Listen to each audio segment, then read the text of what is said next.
Good morning, and welcome to the Cato Institute's 6th Annual Summit on Financial Regulation. I'm Jennifer Schultz, the Director of Financial Regulation Studies at Cato Center for Monetary and Financial Alternatives. Today's topic is the evolution of banking. Not surprisingly, this is the first time that we've gone fully virtual for the summit, and we are pleased to welcome more than 600 people who registered in advance to today's program, as well as the rest of you that are joining us. Being virtual certainly has some advantages, and we're very excited to bring you a full program today discussing innovation in banking and the role of regulation over new firms in the payments, lending, and other consumer financial market space. Everything will take place right here. Later, we'll hear an expert panel discussing increasing competition in banking, featuring Maria Early and Ron Shevlin. And to close out today's sessions, we'll hear a fireside chat with the Superintendent of the New York State Department of Financial Services, Linda Lacewell, where she'll speak about the role of state regulators. To kick things off, we have a fireside chat with the Acting Comptroller of the Currency, Brian Brooks. And we're very honored to have Brian with us today. He's going to be talking about the new entrants into U.S. banking. As Chief Officer of OCC, Brian leads in the supervision of nearly 1,200 national banks, federal savings associations, and branches of foreign banks that altogether conduct approximately 70% of all banking business in the United States. As Comptroller, he also serves as a director of the Federal Deposit Insurance Corporation and a member of the Financial Stability Oversight Council and the Federal Financial Institutions Examination Council. Prior to joining the OCC, Brian served as Chief Legal Officer of cryptocurrency exchange Coinbase, as Executive Vice President and General Counsel of Fannie Mae, and as a Vice Chairman of One West Bank. Brian will be joined by my colleague, 𝐥𝐸𝐽𝐻, Associate Director of Financial Regulation at Cato Center for Monetary and Financial Alternatives, where he covers financial technology and consumer credit. Diego's research has influenced rulemaking by federal financial regulators, including the OCC. He has twice testified before the House Committee on Financial Services and appears regularly in print and broadcast media. Before joining Cato, Diego was head of financial services and tech policy at the Institute of Economic Affairs in London. Before I turn the mic over to Diego, it's important to know that questions can be asked today right here on the event site or on social media using hashtag CatoFinReg, and we look forward to getting your questions of our panels and speakers today. Now I'll hand the virtual mic to Diego for our fireside chat. Diego? Jennifer, thank you very much. Comptroller, good morning, and thank you so much for joining us today. Thank you, Diego. Great to see you. It's a pleasure to have you with us. We just heard your biography, and of course, you've been involved in very many different areas of financial services throughout your career. And what I'm curious about is when you came into the OCC as acting comptroller in May, how much that variegated professional experience has shaped your agenda and your plans whilst at the OCC? Well, Diego, first of all, thanks so much for having me, and I really appreciate everybody who's taken the time to have these interesting conversations today. I think bookending me and Linda will be a great dialogue on all these issues. So I think you put together a terrific program here. I would say, and we're all the products of our experiences. To your question about my background and how it shapes me, and I feel like I have seen a fair number of things that were badly broken. I've also seen a fair number of examples of markets working. And so along the way, if you sort of think about the things that I've done, I was lucky enough to be part of a group that bought one of the biggest failed banks in the financial crisis, where you had a real sense of what could go wrong when you had both a lack of credit standards and a lack of adequate banking supervision. So I have a good sense of how that works. And then I found myself working at what is the nation's largest financial institution, Fannie Mae, with $3.2 trillion of assets, which was a company that was managing 18 million mortgage loans and essentially the entire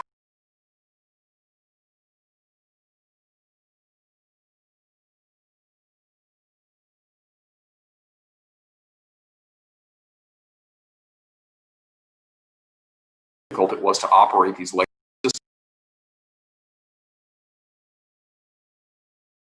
So when I started to realize that the thing that America does best are finance and technology, those are the two areas where we continue to be the world leader. And when I discovered that the whole point of fintech was to radically take cost out, radically save time, and radically increase inclusion, my view was, why aren't we moving faster to adopt some of those innovations at a time when the country needs them so urgently? And so that, of course, led me to Coinbase after that, the idea of we could finance works away from our centralized bank-focused and Federal Reserve-focused system into a more decentralized system that does for money what the internet does for information. That really sort of blew my mind and changed my view of what could happen. So when I had the opportunity to lead this great agency, which is the oldest of the bank regulators, and I would argue, in some ways the most important of the bank regulators, the chartering regulator for the biggest banks in the United States, it seemed to me that those insights, which is, this is very important what we do here, but we could do it a lot faster and a lot more inclusively, that kind of became my world philosophy, and that's what we're trying to implement here every day. Absolutely. And one of the things you did very early on in your tenure was to focus on financial inclusion. And in particular, you launched something called Project Reach, which is a community-based effort to try and increase access to banking and other financial services by underserved communities. Can you describe that a little bit for us? Yeah, for sure. And I really appreciate you raising that, because I don't think there's anything more important we're doing here than this. So first of all, for your viewers who don't know what Project Reach is an acronym that stands for the Roundtable Access and Change. And the thesis of Reach is sort of twofold. One is we need to take seriously these allegations that you hear in street protests every night around the country.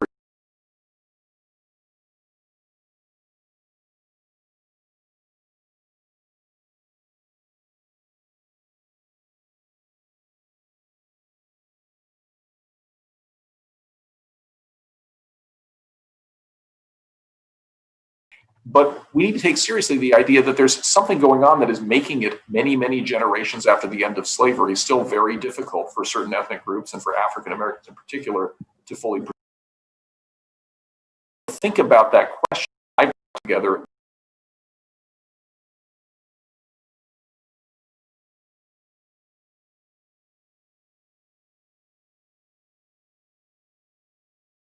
is taking the structural allegations seriously, Diego. The second part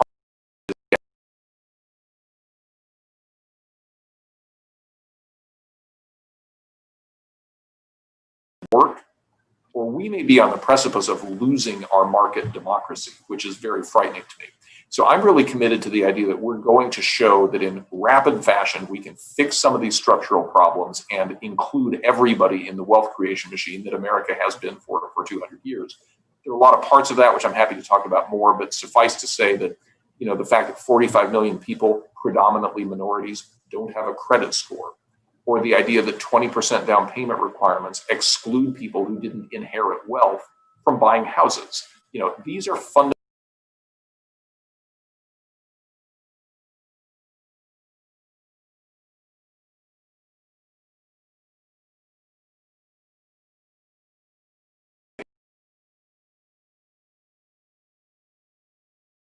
So the profile of the typical unbanked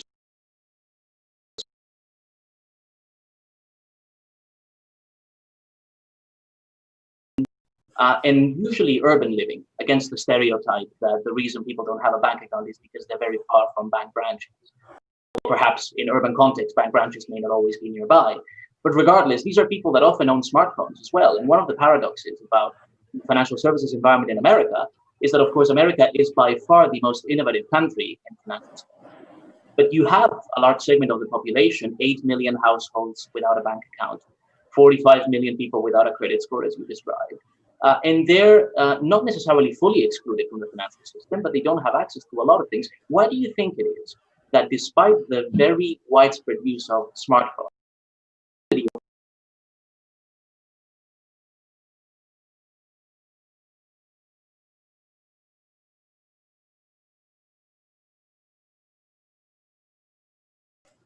part of it has to do with the nature of the incumbent bank, gigantic institution, right? If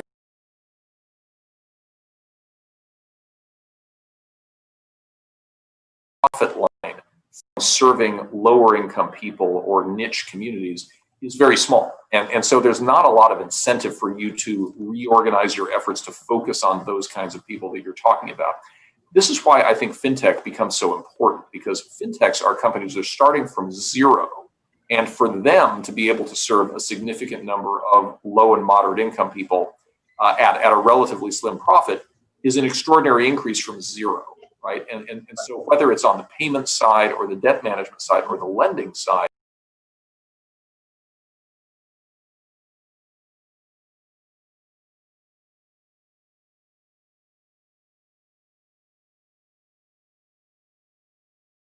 we need to allow the banking charter to support those kinds of companies that want to do a nationwide business with that in mind. That makes a lot of sense to me. I mean, we hear the complaint all the time by a lot of fintech firms that the fragmented environment across the 50 states is a problem, and that they want to deal nationwide. They have operations, or they would desire to serve consumers all across the country, but they don't necessarily have the scale to finance the regulatory and compliance costs of 54 different regimes.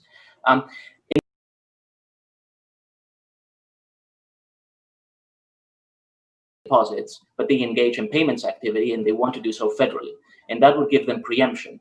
But you also want to go further. You eventually want these firms to also have access to a Fed master account, and that is something that other countries have started to pioneer. The Bank of England has started to give access to what they call reserves of the Bank of England to fintech firms. How important do you think that is to increase competition?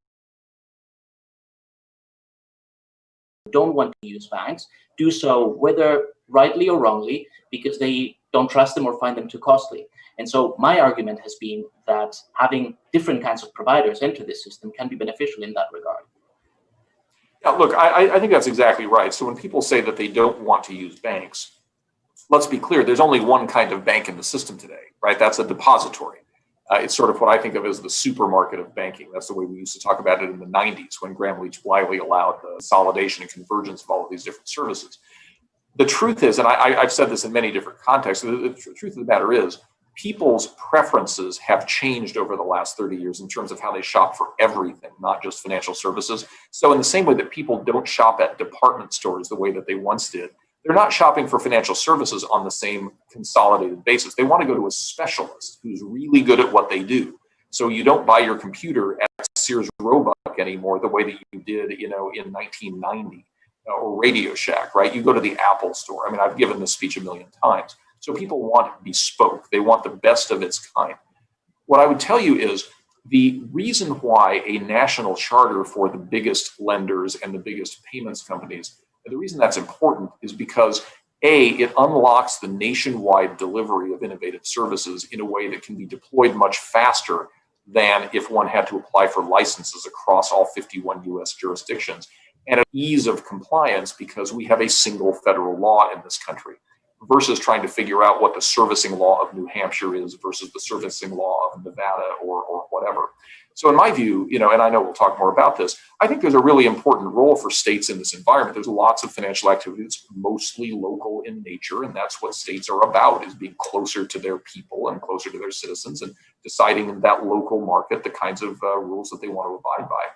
But when we signed the Constitution in 1787, we decided in this country to move away from the concept that our country was a loose confederation of sovereign states and move toward a direction which said, look, if we're going to compete with the powers of Europe, we have to have a big national economy. And the only way to do that was to have a federal system that was independent of the state system, which allowed national institutions to grow.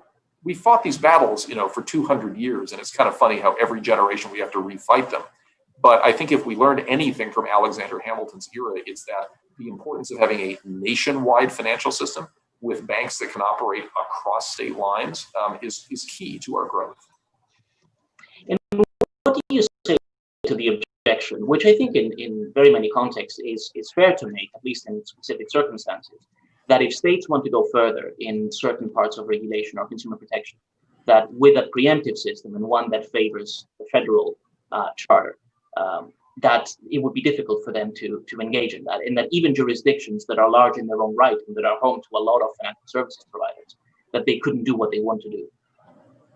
Yeah, I mean, the list of things that are wrong with that argument is so long that I'll bet we don't. But let me just start with a few sort of top of mind answers to that. So first of all, this idea that if the states want to go further, they can be more protective and everything, that's a trope that you hear a lot. In terms of whether the states really are protective, and I mean, obviously we've learned a lot from state regulation. We have a ton of respect for our colleagues and counterparts at the state level. But the fact is that state chartered institutions fail at roughly double the rate of national chartered institutions. And when they do fail, they cause losses that are far more severe than nationally chartered institutions that do fail. So I would argue that sort of the track record there speaks for itself.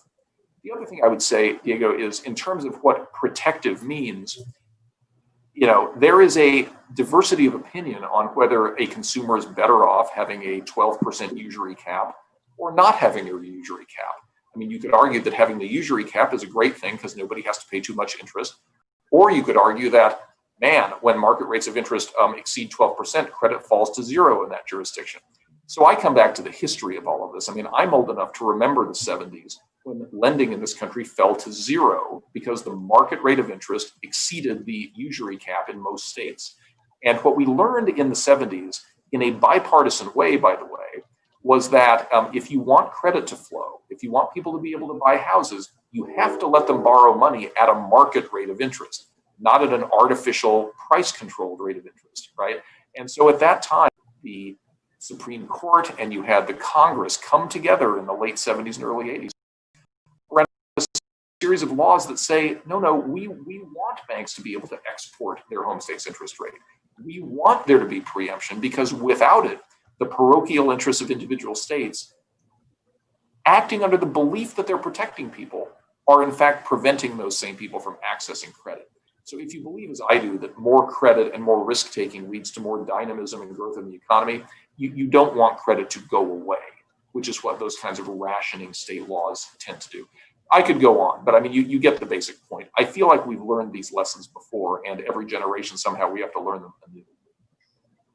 I can think of quite a few payments firms that might be interested in the kind of federal charter you've proposed.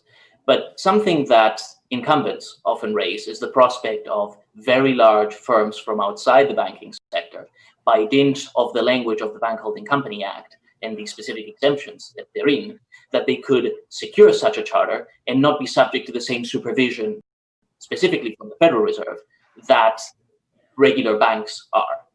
To what extent do you think that is a fair objection? Yeah, I mean, look. So first of all, there are plenty of banks that are not bank holding companies and that don't operate under Federal Reserve supervision. Just to take one big one, I would say Zions in Salt Lake City, which is a top 50 bank with more than $100 billion of assets, is not a bank holding company and doesn't have any Federal Reserve supervision. And the last I checked, nobody's objected to their existence or a lot of other people. So, second, I think this idea that, hey, anybody who's not a bank today isn't a real bank, and so we shouldn't let them into the system.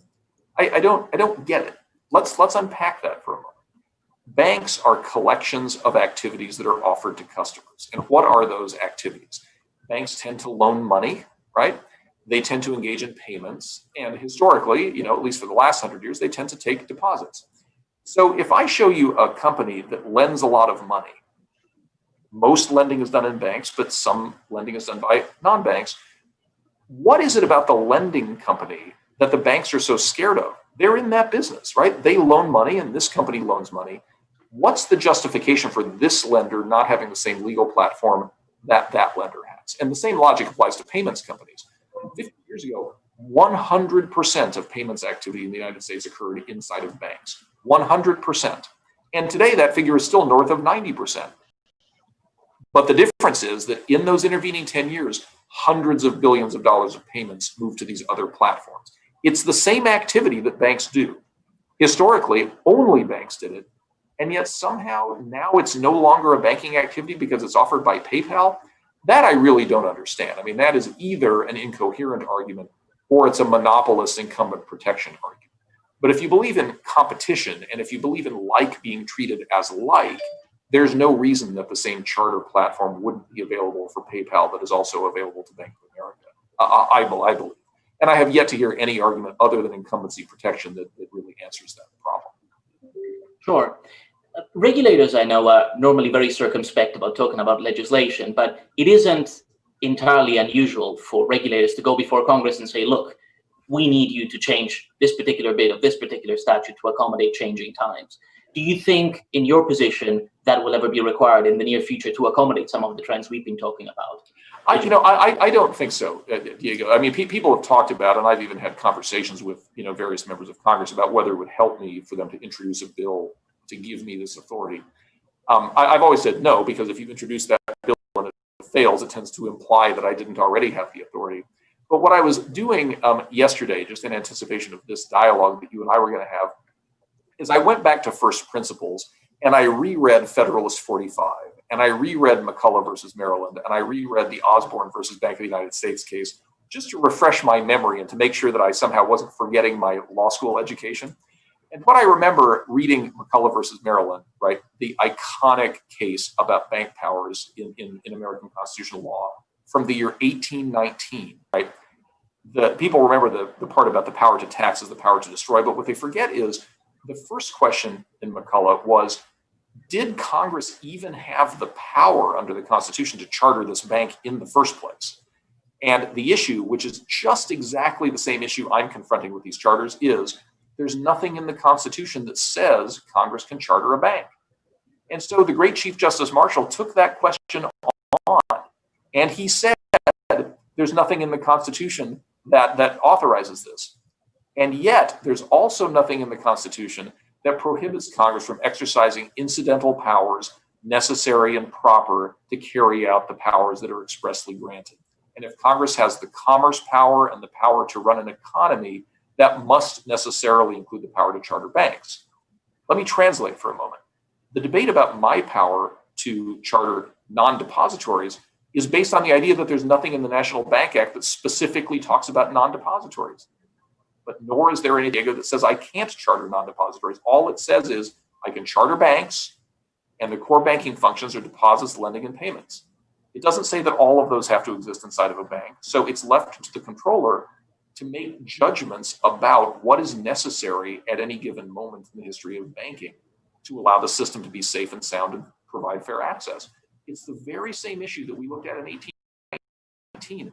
You don't have to specify non-depositories. You just have to say who gets to decide what a bank is. And in our federal system, the answer is the OCC gets to decide that. Well, that was certainly a very fruitful tour of 200 years of banking law. But on the topic of changing times, another area you've been very active on is crypto. And specifically, I want to ask you about stablecoins, not because the other kinds of crypto aren't important, but I feel like we have been discussing crypto issues that are not related to these global stablecoins much more than we have the more recent developments. Your company, speaking to a DC audience last week, said that stablecoins needed to be treated exactly like commercial bank money. And that would potentially preclude some of the plans that firms have for private stablecoins to be backed by sovereign bonds and things like that. I wonder if you have any thoughts on what the regulation of stablecoins should be, because they seem to be a valuable instrument for trying and addressing financial inclusion issues, both in the US and globally. Well, so I think stablecoins are A, critically important, B, underappreciated for their importance, and C, are as much about the future of the payment system as they are about anything else. So let me just try and unpack that for a moment. So first of all, I do think that Governor Bailey's comments were very timely and really important. One of the things I worry about is there are already in the United States several billion-dollar plus stablecoin projects currently circulating, and the bank regulatory agencies have said virtually nothing about the right regulatory framework for those projects. So I do believe that as a regulatory community, we need to form a view about what the right sort of paradigm is for those projects. Personally, my view is that from a financial regulatory perspective, stablecoins are not very different from prepaid cards, traveler's checks, and other kinds of money transmission instruments. So we know what they are. But at the moment, there aren't any rules governing the kinds of collateral that have to back these stablecoins, the kinds of audit standards that would be required, et cetera. And I think we all saw from the blow up or near blow up a few years ago of the Tether project that absent that kind of system. So I think we have to manage that risk. But underlying all of that, Diego, what I think the really interesting thing about stablecoins is that if properly managed, they are fungible with and equivalent to their underlying fiat currency, except that instead of transacting on a monopoly or oligopoly payments network like ACH or SWIFT or the FedWire system, they transact on the internet, right? And the internet has a number of features that are really interesting. A, it's free. B, it's fast. And C, it's decentralized and therefore more resilient than any centrally managed system. You know, we can't ignore those advantages relative to the system we have, particularly in a world of cyber warfare and in a world where our geopolitical learning that building these things can be highly valuable. So there's the issue of the stablecoins themselves, which you raised, but then there's the underlying question of transacting on blockchains, which are really just the internet, versus transacting on these proprietary payment systems. And I think that we in the US have a history of trying to build on top of rickety ancient systems, much like we did, you know, with telephony and early cell phones, when other countries go straight to the end game of 5G.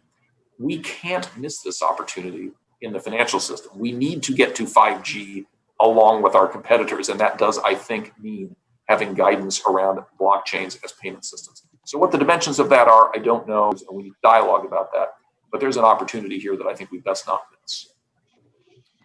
One questioner asks the extent to which you think regulatory changes can foster private innovation that addresses the issues we've identified in terms of financial inclusion, or the extent to which government should plug that gap by providing some of those services directly. We've seen this come up in discussions about COVID-19 related support, economic support to households, and so on. You've been, it is fair to say, unique or idiosyncratic among regulators in taking the view that private innovation can actually do a lot of things if only we let it do so. That's, of course, a very Cato-friendly statement to make in itself, but I'd like to give you the opportunity to comment on that. Yeah, look, I mean, first of all, the idea that it's a radical thing for an American, you know, figure to say, hey, wouldn't it be great to unleash private innovation? That wouldn't have been radical in the 1890s when this country was building it to its current greatness. So I don't think I'm radical, but maybe I'm a throwback, or maybe I'm just heterodox. My personal view is there is a role for government and there is a role for markets, and we shouldn't confuse the two roles. In my personal humble opinion, the role of government is establishing frameworks and accountability and supervision, and the role of private innovation is to build stuff and deliver it to consumers. When you confuse those two roles, like if you expect the private sector to police itself, you're crazy. But when you expect government to innovate and deliver great customer experience, you're also crazy. So, you know, when I hear people talk about things like, you know, maybe we need postal banking, or maybe we need the government to deliver the payment system, I'm thinking, if you or I had a choice, Diego, we're both sitting here in DC today, we could go and do, you know, anything we want for lunch. Do we want to go to the general accounting office cafeteria, or do we want to go to PJ Clark's? If we need to send a package, are we likely to go to the post office, or are we going to go to FedEx or UPS? If we wanted a IT department of you know, the agriculture department, or are we going to go to the Apple store?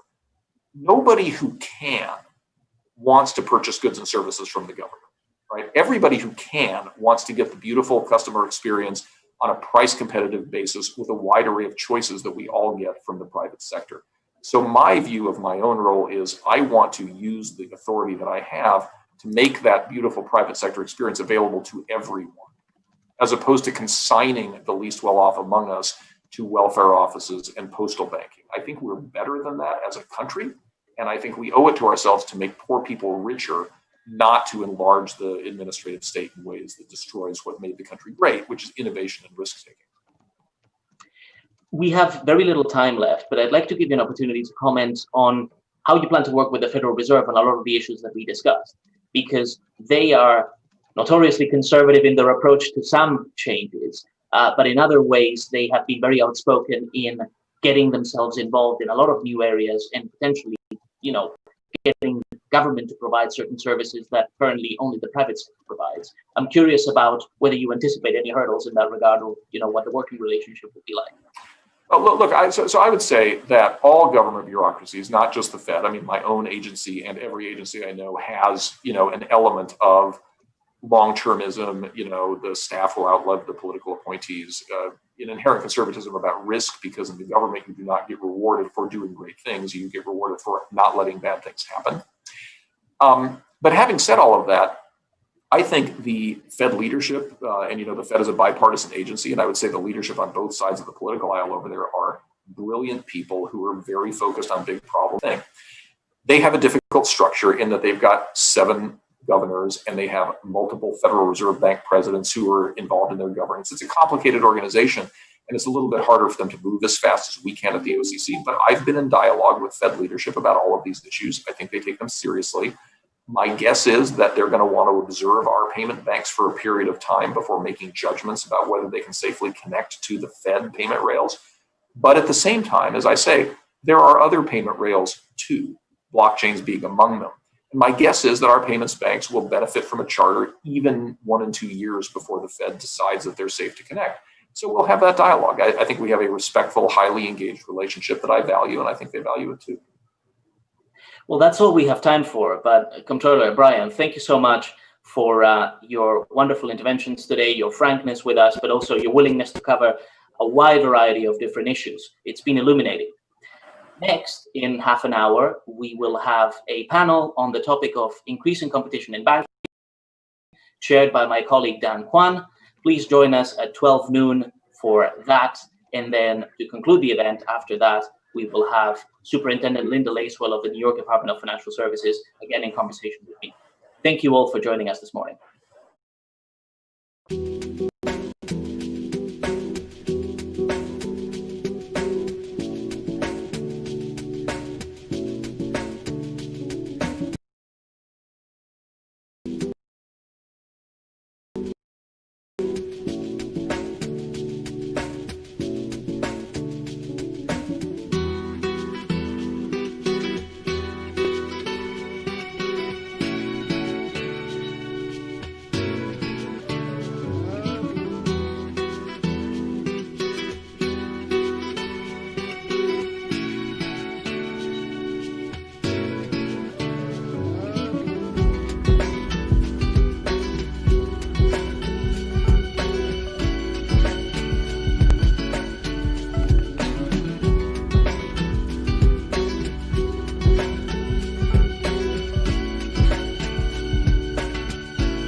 Welcome back to the Cato Institute's 6th Annual Summit on Financial Regulation.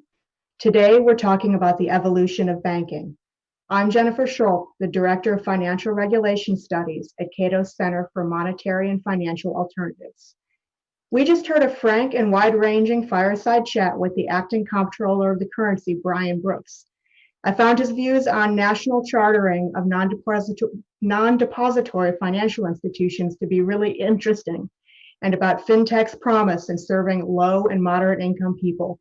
And I look forward to hearing how his views differ in the fireside chat with Linda Lacewell, the New York State Superintendent of the Department of Financial Services, later today. But now we're moving on to an expert panel discussing increasing competition in banking. Our panel features Maria Early, Eric Goldberg, and Ron Shevlin.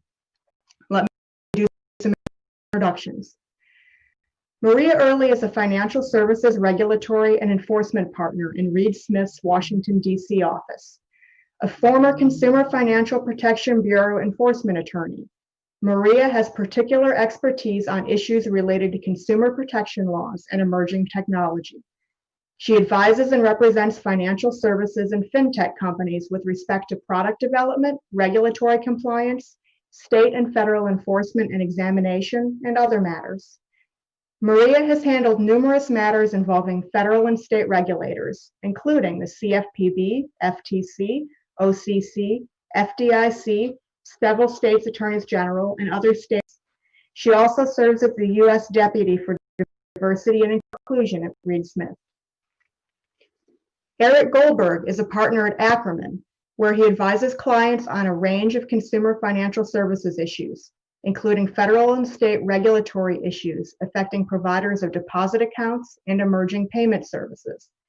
Eric assists fintech firms to develop compliant business models, both through state licensing strategies and bank partnerships, and advises on credit and fintech products, such as those involving virtual currency, blockchain, and consumer data aggregation services. At 𝐥𝐞𝐚𝐿, Eric was managing counsel for regulations at the CFPB, where he headed the Bureau's policy work on deposit accounts, credit cards, virtual currency, and blockchain, and helped develop the Bureau's 2017 Consumer Protection Principles for customer-authorized financial data sharing and aggregation. Ron Shevlin is the Managing Director of Fintech Research at Cornerstone Advisors, author of the book Smarter Bank and the Fintech Snark Tank on Forbes. Ron is ranked among the top fintech influencers globally and is a frequent keynote speaker at banking and fintech industry events. If you listen regularly to podcasts about banking and technology, chances are you will have come across Ron and his work. We're very excited to have all three of them here today with us. The panel will be moderated by Dan Kwan, who is an adjunct scholar at Cato Center for Monetary and Financial Alternatives, managing partner of Bank Street Advisors, and senior advisor for McKinsey's banking practice. Dan previously served as senior advisor to the director of the CFPB, where he led its first fintech office, Project Catalyst. At the CFPB, Dan supported policies aimed at enabling a thriving fintech environment, including consumer permission data access and the use of alternative data in credit underwriting. Before I turn the mic over to Dan, just a reminder that questions for our distinguished panel can be submitted on the event site or on social media using #CatoFinReg. We very much look forward to hearing your questions. Feel free to submit them throughout the discussion. Now I'll turn the mic over to Dan. Thanks. Thank you, Jennifer, for the nice introduction. So the title of this panel is called Competition in Banking. So indeed, we have witnessed tremendous amount of changes in the banking sector, not just in the US, but globally. Some of the changes are a result of natural evolution of banking as incumbent financial institutions adopt new technologies. But many of the changes are brought up by new entrants, which we now call fintechs, which have largely operated outside the banking sector, but very much in the banking system. As we welcome new competition, more competition, we're also confronted with new problems. How to regulate these new entrants? What roles should federal and state governments play? We have a lot of ground to cover within an hour, so I'm gonna just get started with Ron first. So Ron, you are a keen observer of the fintechs for the past couple of years. Can you give us a little bit of the background on what fintechs are? Especially, what is the landscape of non-banks providing banking services in the United States? Which areas of banking have attracted the most entrants? Well, Dan, they're literally and figuratively all over the map. Literally, because not only do you see fintech starting up in practically all 50 states, but increasingly actually seeing European startups like N26 and Monzo come over from Europe and enter the United States. I've been at least trying to track fintechs, and in particular the neobanks or the challenger banks, as they're often called, for the past few years. And the list that I've got going is up to about 90 different companies. Now, they're not all non-banks. Some, 10 of those 90 actually have a banking license. And I would also venture to guess that of the remaining 80, that the majority have no intentions on getting a banking license. Although there are a few, obviously, most recently, Varo announced that it had received a banking license. So for the most part, the majority very much seem to be focused on maintaining their non-bank status and continue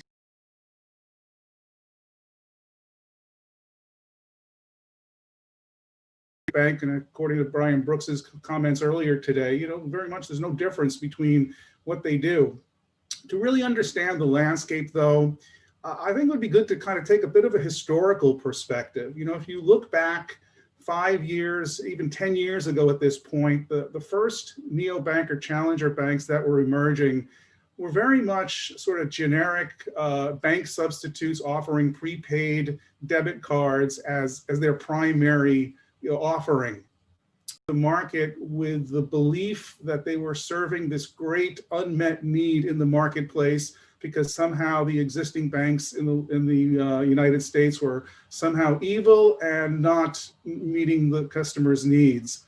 But what it really has evolved in the past couple of years is a very complex set of fintech companies who are very much specializing these days in various niche areas. In particular, areas like, well, still focus very much on younger consumers, millennials and now Gen Zers. But more so, you find a lot of emerging fintechs focusing on segments like gig economy workers who have very unique needs compared to a lot of other consumers because of the variability and fluctuations in their income. Or consumers who are immigrants coming over from other nations who have unique needs, who may have thin credit files or no credit history in the United States. And then others who are focusing even on the younger market, to find a lot of fintechs these days focusing on the teen market, the pre-20s, the pre-adult market. And clearly these are consumers, and if you're a parent, they just can't spend a lot of money. They don't make a lot of money, but they spend a lot of money. And so the landscape is very much evolving to a very intricate web of companies focusing increasingly on a narrower niche of the market. And this doesn't even get into the growing number of companies who I would really consider to be more B2B players versus B2C, going business to business versus business to consumer, focusing on really going through existing financial institutions with their products and services versus going direct to consumers. Interesting. So, Maria, one of the things we talked about, and I know you probably have been advising clients on, are some of the newer fintech offerings that are directly competing with the traditional offerings, such as, for example, we know earned wage access or early wage access, depends on how you call them, EWS, EWA. They're competing with payday loans and bank overdrafts. So, in your opinion, do you think these products have a chance to entirely replace the sort of traditional, more expensive offerings and have a chance of success? Yeah, so I actually do. I mean, I think I would actually challenge, I know that people look at early wage access as perhaps an alternative to payday, but I view it differently. I mean, I look at these products and just because of the function of the short amount of time that they're lending and the nominal fees that some of these early wage access companies charge, it technically could fall within the definition of payday, but they're really doing it quite differently. And it is, giving people access to, so for early wage access, you're giving people access to money that they may have already earned, but because of the way payroll works, they don't get access to it for 2 weeks, but we know that they've earned it and we know that they're going to get it. And with income volatility and now with COVID, having access to that money early is important. But I think there's just a desire for these products. I mean, we wouldn't have what we call fintech if the existing ecosystem met the needs of consumers. And fintech to me is just really taking what we know as consumer products and by using technology and doing it better and doing it faster. So I think there's just a real desire for that. I mean, as a consumer myself, I want these things. I like being able to go on my phone and, if I want to apply for a loan, I can do it very quickly within a few minutes and I can get it. Whereas before I would have to go into a bank, maybe fill out an application, wait a week or two. It is creating efficiencies that people want. And so I think, as more innovation happens, as more startups come into the market, and they're not all replacing completely existing products, they are supplementing in many ways. A lot of these, as Ron mentioned, a lot of these companies are platforms that are working, arm in arm with existing banks, providing a piece of the process. And I think that's good. I mean, it's creating efficiencies, it's creating access, and it's allowing people to, be more efficient with things like loans and getting their paychecks and so forth.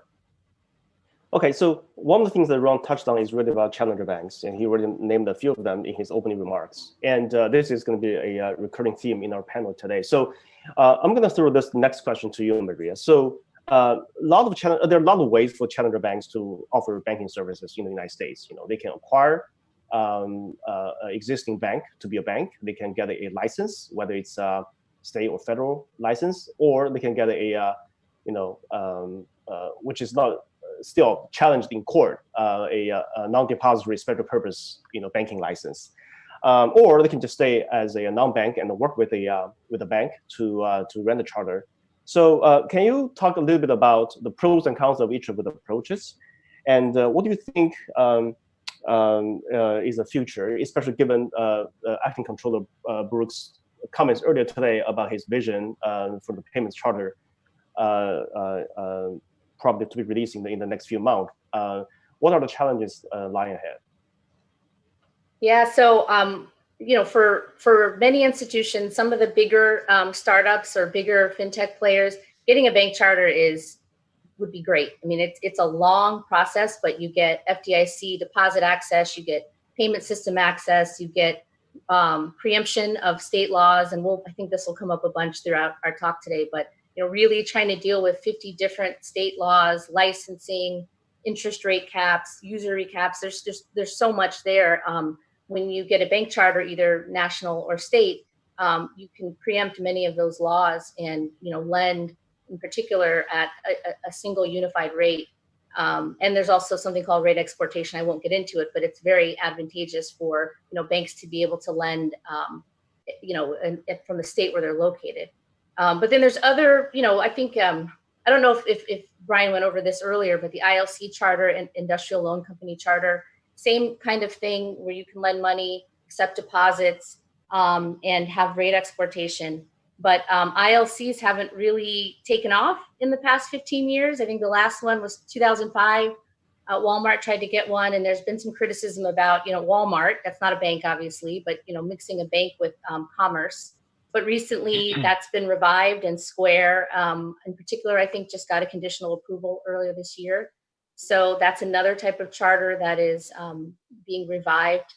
And the one thing I'll say about that is that the Bank Holding Company Act governs the companies that control banks. But for ILCs, it's different. I know their FDIC put out a proposed rulemaking on that earlier this year. So we'll see where that lands. And then obviously the Fintech Charter, which is being hotly contested. And I think we're going to see this with the Fintech Charter and the Payments Charter, where you see the OCC trying to give a nod to innovation in banking and saying, we'll give a special purpose charter to certain fintech companies that do one of the core banking functions. They won't get FDIC insurance. They'll have, some of the same requirements as a national bank would. So capital, liquidity, that kind of thing, risk management, but really trying to allow some of these innovators into that system. So that's been hotly contested, as I expect the payments charter to be contested. So Maria, if I may interrupt you for a second. So, yeah. So do you think there's any fundamental difference between a fintech charter and a payments charter? Well, yeah, I mean, the payments charter 1.0, my understanding is it's really kind of just replacing, or I wouldn't say replacing, a federal version of the statewide money transmitter licenses. So right now, if you want to move money as a money transmitter, you've got to go to all 50 states. I think there's one that doesn't have a license requirement, but you got to go to all 50 and get a license.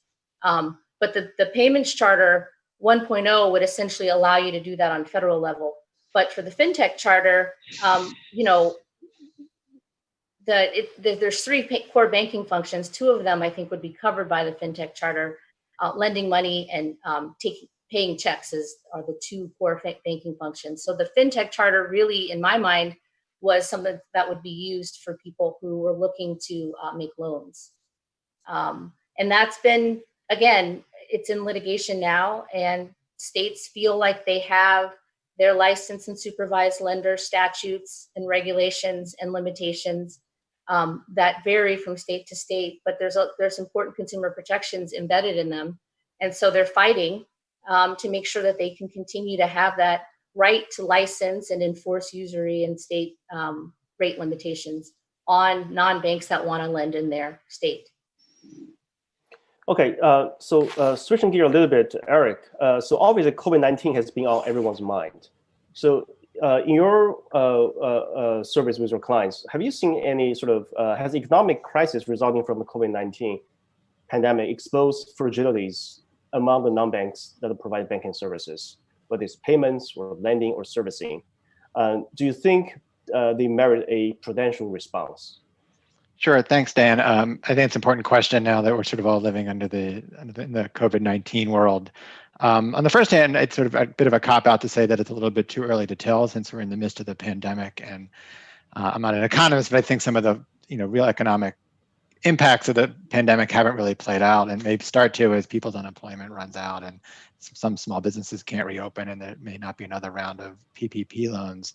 But more generally, I think we've seen the pandemic sort of impact different parts of the fintech world differently, like it has the world at large. So you've seen certain fintechs like Square and PayPal that have done really well. Their market caps have exploded. The use of their services have exploded. And a lot of those companies filled a huge niche when the PPP loan programs were rolled out and some of the banks were overwhelmed with applications. Some of the fintechs really swooped in and were able to provide access to the PPP program, even though that wasn't something that they had traditionally done.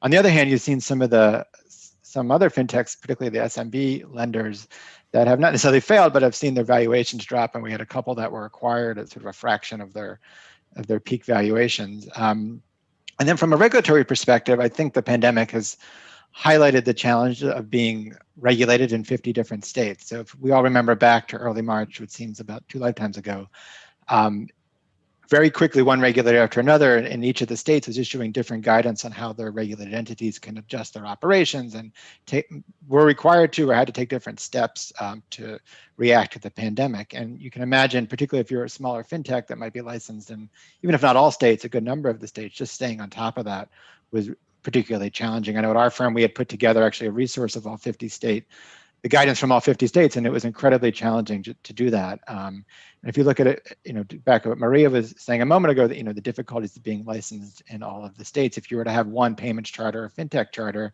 it would be a lot easier for those entities in the midst of a crisis to take in the incoming guidance. So for federally regulated entities, we had very clear guidance from the OCC, FDIC, and CFPB, which even though it was changing quickly, was all nationwide and was provided in sort of a simple framework as opposed to the state-to-state guidance, which was sort of all over the place. And I think, back to the original point, I think we will see how this shakes out. I think once this is over, it'll be important to look back and see how the pandemic impacted non-banks, not only how they impacted their businesses, but the regulatory structure. We've spent a lot of the last 10 years responding to the last crisis. And I don't think a lot of people necessarily had spent a lot of time thinking about the impact of a pandemic on the financial system, particularly with the growth of non-bank fintechs. So I think it'll be important once we get to the other side of this to sort of look back and see whether our system was able to account for the risk that these institutions faced and manage them both during the crisis and help them to get through to the other side of it. So it seems to me you are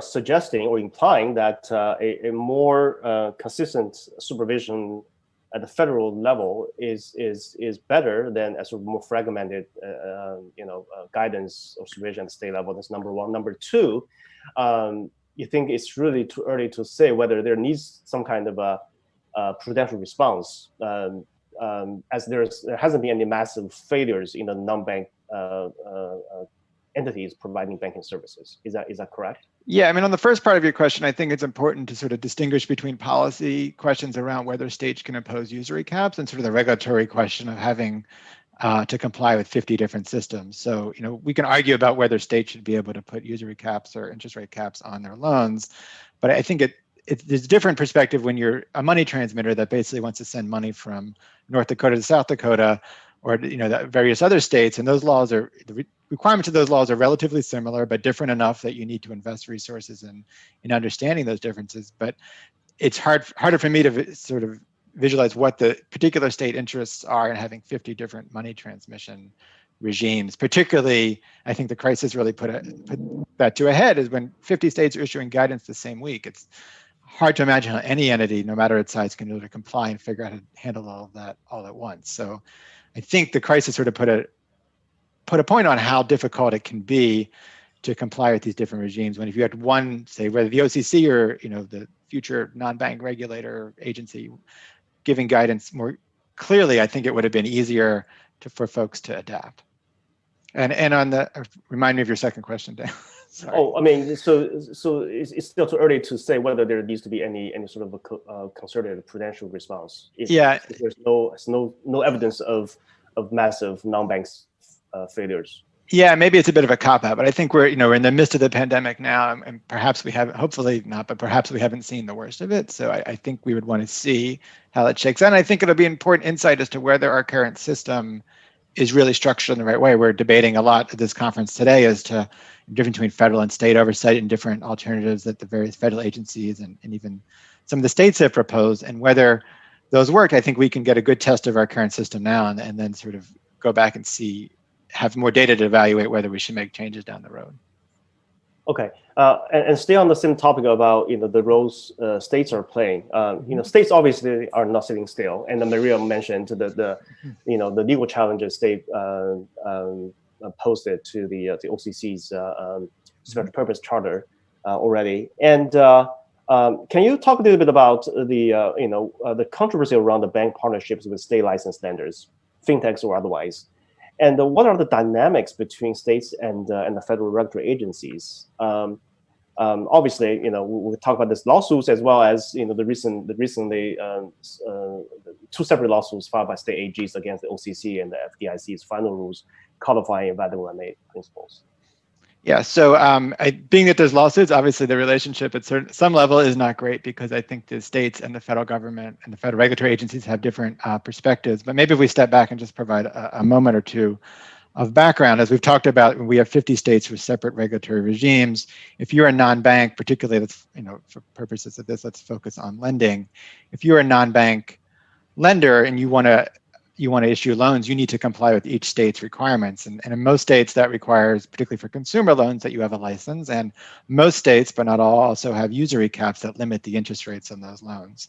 Now, if you're a bank, if you're a national bank, you're exempt from state usury loans. And if you're a state chartered bank, you're allowed to, generally speaking, issue loans at the interest rate cap of the state in which you're chartered in. So if you're chartered in a state without a cap, you can issue loans generally nationwide at any interest rates. So fintechs, and this is where there's been a lot of controversy over the last several years, have entered into what people call fintech bank partnerships, whereby they partner with the bank and either fund the bank's lending of loans or purchase the loans after they are extended by the bank at the higher interest rate. So the non-bank might be capped in a particular state at the interest rate cap, but because they partner with the non-bank, the argument goes that they partner with a bank, they're allowed to extend loans at the bank's whatever interest rate cap, if any, applies to the bank. And there's been sort of two pieces of this that are sort of two different heads on a coin.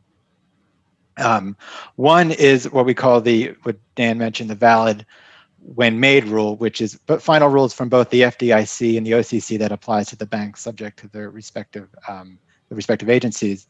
The valid when made rule basically says when a bank originates a loan, it can do so at the interest rate caps that apply to it, and then that interest rate is deemed valid no matter what the bank does with the loan thereafter. And this was to quote unquote fix a ruling from the Second Circuit from a number of years back in a case called Madden, where the Second Circuit said a non-bank debt collector violated New York's usury law because it was trying to collect a loan that had been originated by a bank, that it would have exceeded the New York usury law had it been originated by a lender subject to it, which the bank was not.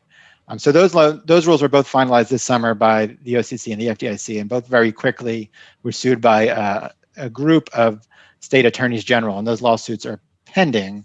The attorneys general in those states would say that, first of all, that both agencies exceeded their authority because the plain language of the various statutes in which they initiated those rulemakings under applies only to the interest rate of the loan when it's made. So the OCC can regulate the bank when it extends a loan, but Attorney General are arguing what happens after that is not directly addressed in the statutes that gave the OCC and the FDIC those authority. Second, they're arguing that the agencies improperly overturned a ruling from the Second Circuit, which gets back into sort of like first year law school questions of whether, to what extent an agency can overrule a ruling of the courts. I think that's sort of an interesting question. And then the third is sort of the policy question, is whether the OCC and the FDIC properly accounted for what the attorneys general call sort of a rent-a-bank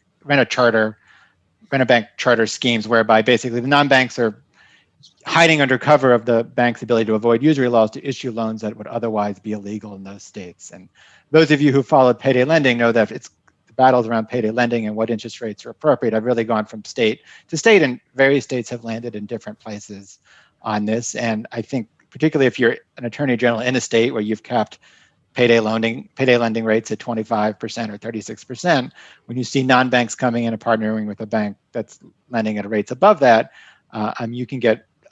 you feel like these non-banks are sort of finding a creative way to avoid the arguably carefully considered policies of your state.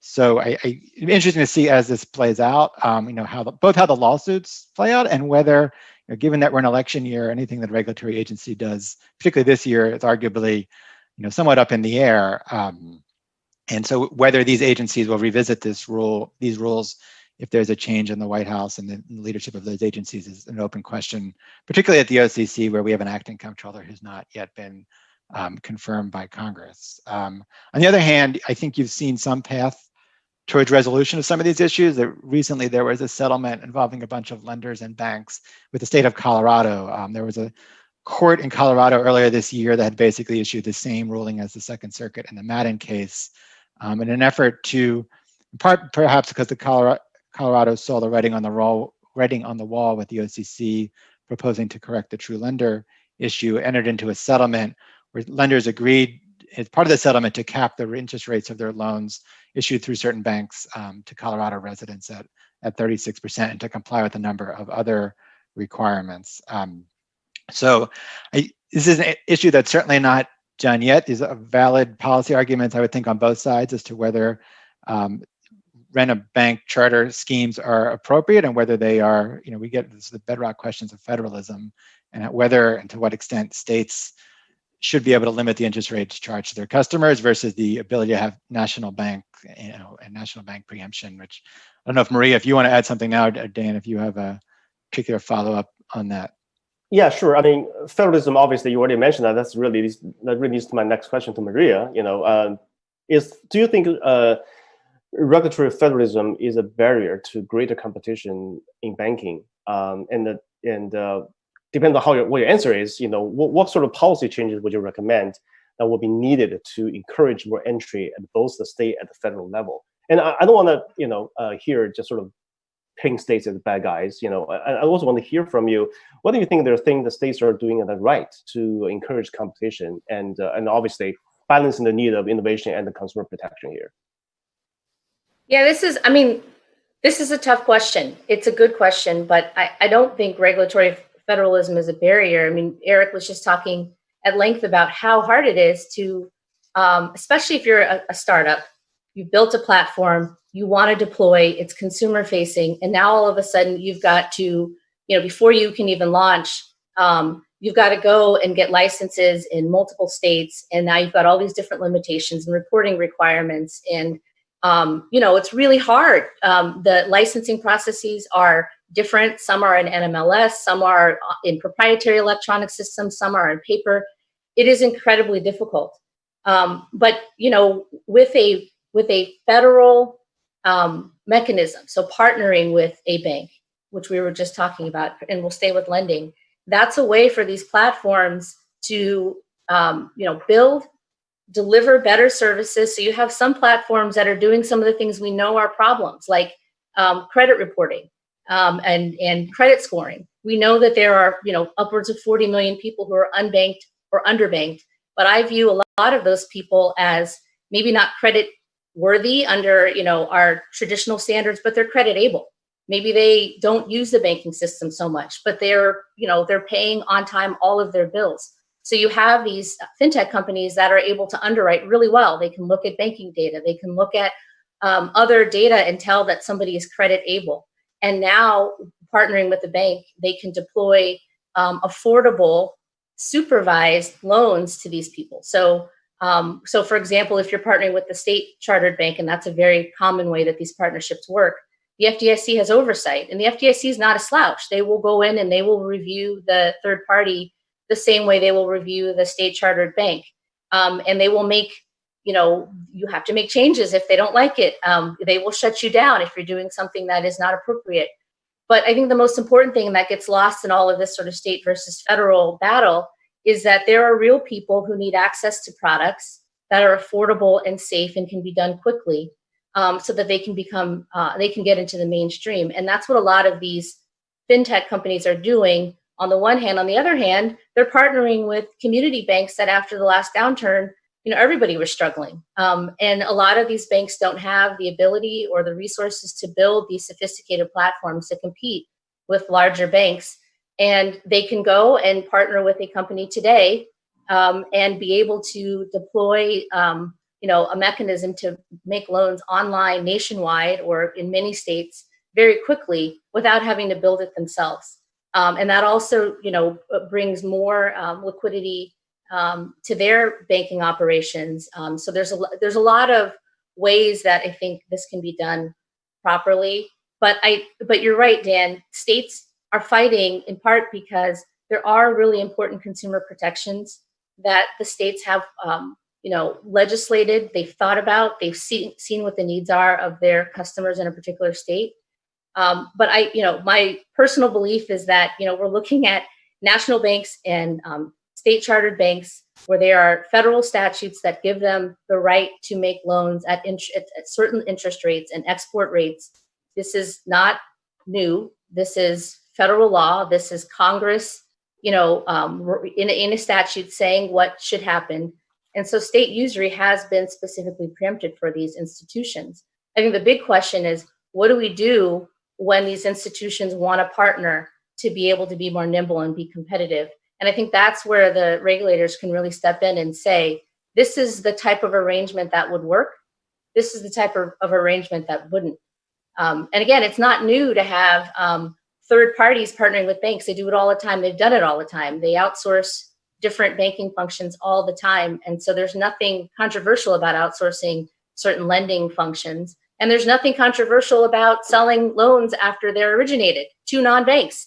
That's what the mortgage market is, period. I mean, that's, when's the last time you got a mortgage loan and it stayed with the entity that you got it from? I mean, it's sold right away and packaged and so forth. So I'd like to see on a federal level, the federal regulators, and are moving towards this more so, really be precise about what types of arrangements would work, really sort of, putting a finer point on, again, this interest rate preemption, the ability to work with third parties, and giving their regulated institutions an ability to work with fintech partners to deploy capital in ways that, quite frankly, we wouldn't have all of this if the existing structure was working. If we were able to get to the 40 million unbanked and underbanked with what we have now, we probably wouldn't have this. Eric, do you have something to add? Yeah, I just want to quickly add up, and one thing we haven't talked about in this debate between partnering with banks or some sort of federal regulation versus state licensing is the cost both into individual companies and to sort of the market as a whole. So if you're a fintech startup, say you're a money transmission business, you either have to figure out how to get licensed in 49 states and DC, which some people have estimated can take up to 2 years and cost over $1 million, which is a hard sell to investors when you haven't tested your model yet. Or you need to partner with a bank. And banks don't do this out of the goodness of their heart. They're charging a premium on top of, they're charging you basically either per transaction or some other manner for your ability to use their charter.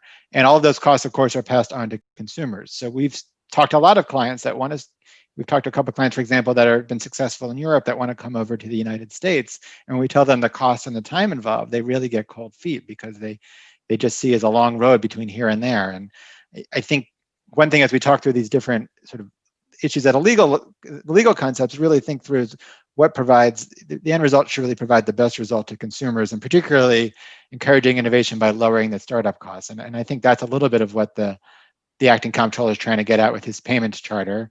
Although on the other hand, some people have said, arguably being regulated by the OCC might not be any easier than being regulated by 50 states. So there's still higher barriers to entries, but I think in thinking through this, it might be helpful to think about, where can we lower those barriers to entries without increasing risk to the system or to individual consumers or harming consumer protection. So just wanted to throw that out there.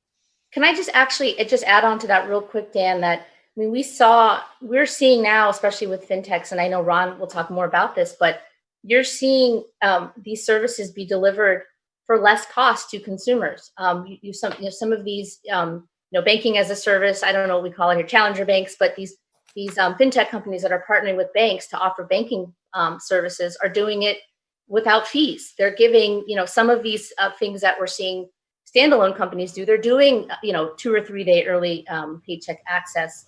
And we saw at the end of, or 10 years ago, you saw banks doing some pretty bad stuff, like, transaction reordering, and, you want to get on the phone and talk to somebody. You want, everything we were getting feed to death as consumers. And since we've had some of these fintech companies come in and provide these services, through technology, better, faster, cheaper, that's passed down to consumers, and that's actually eliminated some of those practices and created better competition, I think, and benefited consumers. So I know, Ron, you must be eager to jump in. So great. Yeah, a couple things. First, Maria, I think you're spot on with your observation about the fees. But look, reality is how long can that last? In the UK, Monzo announced that it will be charging for lost cars and things like that. And one of the things you had addressed earlier was, and I think you and Eric both addressed sort of the impact of the COVID, the impact of the COVID crisis on fintech. And one of the things that I don't think Eric touched on in a lot of depth was the reality that, for the PayPals and the Amazons of the world, the COVID crisis has been very beneficial. But for a lot of the earlier stage fintech companies, as the financing pot begins to whittle down a little bit, it's hurt them a bit more. And so, the business model aspect to the fintechs is really coming to the forefront here. How long can you last as a fintech without generating any revenue? Remember, Amazon was not profitable for a very long time, but certainly generated a lot of revenue. And so, I think this is what's kind of coming to the forefront is the economics of a lot of these fintechs. And I think in the next couple of years, we'll actually see less and less difference between the business models of the fintechs and the established banks. At some point, they're going to have to start making money. The other thing I wanted to jump in here with Dan is a little bit of the consumer perspective and what's happening from the consumer perspective, from a behavioral and attitudinal perspective, and why a lot of the issues that Maria and Eric were talking about are really only going to get exacerbated over the next couple of years. If you were to go back 30, 40 years, if a new company were to come into the market and say, look, we want to be a bank, and we're going to get some other bank to kind of be the license behind us. And remember, we didn't have the internet and mobile, smartphones 30, 40 years ago, and said, well, I'm going to offer these banking services through the telephone. We probably wouldn't have seen very much adoption. The user experience would have been terrible.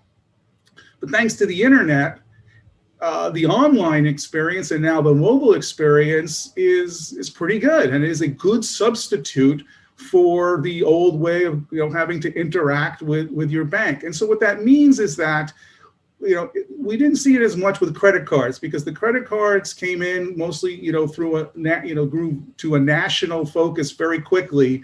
And so the legal ramifications of that was kind of dealt with early. But for other types of banking services and to a certain extent lending services, it was very much a local type of thing where it didn't matter that there were 50 or 51 different regulatory bodies governing things, was because most of the everyday banking occurred locally. But what's happened is that consumers today are doing business with so many different providers. And I chose my word carefully there because it's not all banks and it's not all non-banks. It's just different providers who are interacting and integrating, whether seamlessly or not seamlessly. But it's no longer easy to just say, yeah, I do business with my bank and my bank is local. It's here in Massachusetts where I live, and 90% of what I do is local. It's not that easy anymore. The second factor that I think is really, really important for people to recognize from a behavioral change perspective is the evolution of sort of the core product. When all of us graduated college, and I might be a little older than the rest of the panel, it was never a question on whether or not we were going to open up a new checking account. We got rid of our student checking account, we got our new checking account, and we've probably changed that a few times over the past couple of years. The checking account has evolved from being a core product to being what I like to call a paycheck motel, a temporary place for people's money to stay before it moves on to bigger and better places. And as a result, because of the easy money movement that exists in the market, this, Eric talked a lot about money transmission, but this is happening not just between people, it's happening more and more between companies that represent your ability to spend. So it might go from your paycheck to your direct deposit into a bank, but then out to PayPal, where then you spend money. And more so out to places like Starbucks and CVS and all their merchants, where, yeah, that first initial transaction is something that goes over the rails. But after that, it's money that's being stored. And there's a lot of people who have a decent amount of money sitting in their Starbucks account. And so that becomes an issue from a regulatory perspective that gets really complicated. And the third sort of thing I want to throw into this and get Eric's and Maria's perspective is not even so much the consumer behavior aspect, but the technology development aspect of this. More and more, both the banks themselves as well as their technology providers are incorporating artificial intelligence capabilities into those systems. And more we're hearing the populist cries for AI needs to be regulated. This really kind of got a spotlight last summer after Apple launched its credit card, and there were issues about whether or not their credit limits were unfair because of their policies and regulations, which is pretty funny because here's Apple claiming they did it all without a bank, and it was really Goldman Sachs, the bank, who were underwriting a lot of this. But the bigger issue is whether or not we can really regulate AI as it becomes a embedded and integrated aspect of everyday systems. It's almost like going back 60 years and saying, well, a lot of companies are developing systems with COBOL. We better regulate COBOL, which of course would have been a ridiculous thing to do.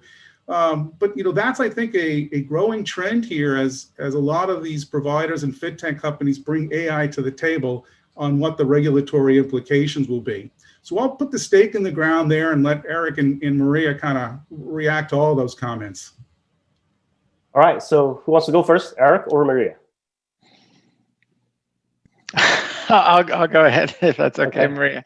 I think Ron, you make a lot of great points. We have seen a lot of attention on AI recently, and I think this gets into a little bit what we were planning to talk about a little bit later, Dan, is sort of what are the regulators going to do, and we've seen. In particular, the FDIC throw out the idea of having sort of standard-setting organizations come into play to help particularly smaller banks navigate these things, because even if the big banks of the world, the Wells Fargo's and Bank of America's, can invest the resources, and we can argue about whether maybe they can, in understanding how these systems work, it's hard to imagine that the long tail of 9,000 banks or credit unions in the country will. And I think there needs to be some way to help banks and other folks navigate this. So if you're increasingly relying on a third-party non-bank who's using your charter to issue loans, you need to have some way to have some reasonable oversight as to what they're doing. And more and more, these non-banks are offering technological solutions that are either proprietary or rely on AI models that may not be apparent. I think it becomes harder and harder for the banks to really maintain effective oversight. And that's where on one hand, if you're going to have the OCC and the FDIC make it easier for these bank partnership models to work, you also need them, and we've seen a little bit from them on that front, come in and give the banks guidance on how to do that, because I don't think it's reasonable to expect every bank to handle this. And also, if we do that, we're going to end up with a very difficult patchwork system where the different banks of the world are doing this very differently. We see this a lot now with our clients that are entering into bank partnerships. They'll talk to Bank A and Bank B, and Bank A and B will interpret the same regulatory requirement completely differently. So we'll draft particular policy or something for when they partner with Bank A and the opposite with Bank B, and they're both regulated by, say, the FDIC, and I don't think that's really what anyone's intended, but that's unfortunately where we've come out. So we've seen the FDIC suggest whether there could be more standardization around that, and I think that's the best way. One, if you have some sort of standard setting organization come into place, it can react more quickly to what's happening in the marketplace. We all know how, and maybe some of it's my fault, we all know how long the regulatory process can take, and it's not reasonable, I don't think, for the regulators to respond to every new innovation. And perhaps we can have something sort of come in that could help move that along a little bit more quickly. So I'll stop there and let Maria sort of chime in. I mean, honestly, from where I sit, I look at all of this, just from a personal perspective in terms of innovation, in terms of our existing structure, banking, lending, all of the different services. We have, systems in place now that haven't addressed, and I sort of keep coming back to this, but haven't addressed the needs of every American. They just haven't addressed the 40 million plus un and underbanked. We have immigrant communities that are coming here that have, an ability to fully participate, and we're not getting there. We're failing some of these communities by looking at, even our traditional scoring models. We know that there's built-in issues there, that they don't reach everybody. We know that everybody who has a thin file isn't, a credit risk. So I look at AI the way I look at every other innovation. We have to try. We have to try to innovate. We have to try to regulate it. We have to be thinking about the consumer, both protecting the consumer, but we can't protect the consumer so much that the consumer has nothing to fall back on. We just have to find a way to balance all of this. And I think, the states are, they have their view, the federal government has its view, but ultimately I'd really like to see, there's a lot of headbutting and a lot of fighting, and I think it's important to hash this out. But at the end of the day, who's not being served? And it's the consumer.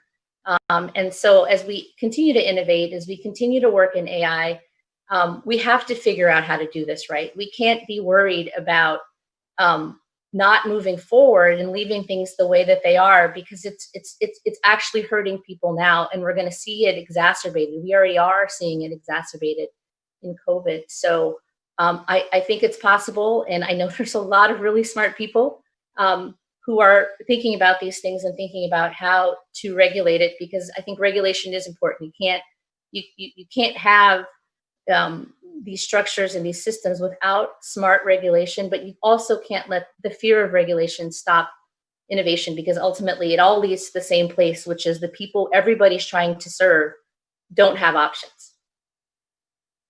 Okay, great. So we're going to revisit the third-party partnership in a minute. So, but I do have a burning question for Ron. As I promised Ron before the panel, I really want to talk to you about challenger banks, which is one of your favorite topics, I guess, these days. I've seen you writing about them, talking about them all the time. So your recent research shows that the big banks actually have increased their share of new account openings in recent months. I think that there's comparison about 3 years ago, 2 years ago, and the last 6 months. And overall, I think the largest banks have been quite steady, and if not increasing. Regional banks are doing pretty well, but challenger banks are doing well, especially recently. But it seemed to me that smaller FIs are not so. So I want to hear your take on that. And what does it take to challenge, the dominance of the big banks in account openings?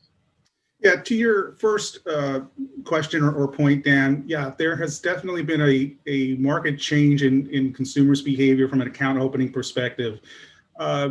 If you were to kind of look at the allocation of new accounts across 4 different categories, the mega banks And I will leave out the regional banks here for a second, you probably throw them in as well. The community banks and credit unions, and then the digital banks. The share of accounts that were opened in the past 6 months, about almost 1 out of 5 were with a digital bank, almost half of which were with one of the mega banks. That's up from about high 30s, 40s percentages, high 30s, low 40s about 2-3 years ago. And for the digital banks, I mean, that was going from low single digits 3 years ago up to 18%. The real harm has been done to, in particular, the credit unions and the community banks in particular, who have almost practically ceded the market at this point to both the mega banks and the digital banks.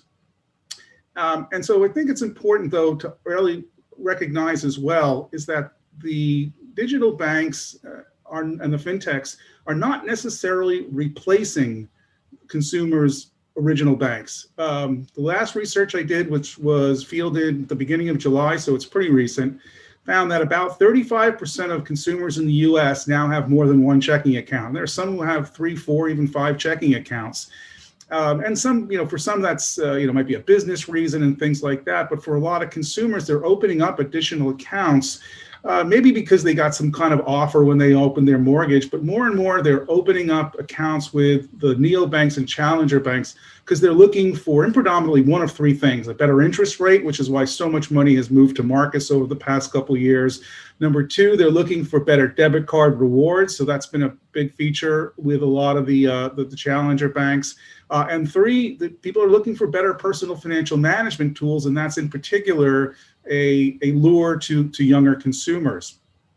And so if you're even a large regional bank not growing as much as the mega banks, or a credit union or community bank, a community-based institution trying to fight this off and gain some traction in the consumer market, your battle is predominantly with the big banks. And look, and the reality is that they offer some really good mobile banking tools, just as good as what the challenger banks offer. And so reality is that this really becomes a strategic question for a lot of smaller, mid-sized community-based institutions. And how do you compete? And you can't compete with B of A on B of A's terms. It's kind of like getting in the ring with Mike Tyson and thinking you're going to put your gloves up and fight the guy. No, you got to get down on your knees and stab him in the foot or something, or try to break a kneecap. And so it's really going to take a lot of, sort of niche focus. And look, this is what the challenger banks are doing, as I mentioned earlier, to a large extent. And so, the irony and the challenge for a lot of community-based institutions is that the whole notion of community is shifting from a geographic-based idea to something more niche. And you do see this with a number of smart community banks who, kind of find their niche in an area and say, look, we got to kind of take this national. And I've seen a lot of the surveys I do of executives, a growing focus to kind of expand their geographic footprint. Now that hits charter issues and hits regulatory issues from the state perspective. And so that's why I say a lot of the trends that are happening are only going to exacerbate a lot of the regulatory challenges that we've been talking about today.